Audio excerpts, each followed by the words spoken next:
Yes. Yes. So first question is, what made you say yes to Broken but Beautiful?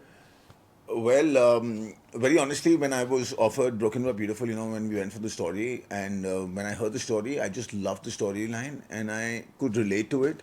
And that's actually one of the biggest reasons why I went ahead for the show. How excited, nervous are you before your digital debut? Very, very excited, nervous at the same time because one doesn't know how people are gonna, take you, accept you, not accept you, and the kind of job that you want to do, you want it to be different from what you've been doing regularly, and this is different. But for people to accept you, in a different avatar, yes. So yeah, nervous and also excited at the same time.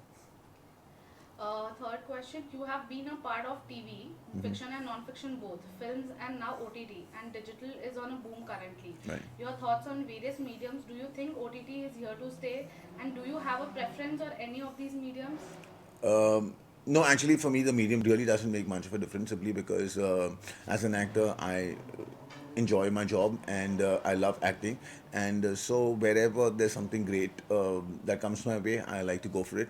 And talking about OTT, yes, it is the next big thing now. And I see a lot of people getting onto it now, and now, unfortunately, for the times that we are in, there is not a lot of content that's there out on television, and so OTT is another way forward. And I just feel it's amazing that there's so much more that you can do in this space, and yeah, and it takes us all in, so that's great. Yeah.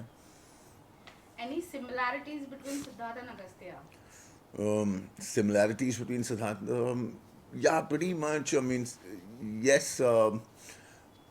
To an extent, yes. A lot of situations that Agastya has gone in his life, goes in the life, are quite a few of those instances have happened with me too in my life, and so I could relate to it, and yeah, that was the fun part of it. Message to your fans for your digital debut. Yes, guys, I guess we all need to stay home. I know it just gets slightly boring at times and it gets frustrating at times, but we don't have a choice. The pandemic's huge, and also that, at this point, we haven't learned much about the virus. So we see it's best that we stay indoors and really not get out that much. And yeah, and not just for our safety, just for the safety of everybody at home. It's best that we stay in and just stay glued to OTT.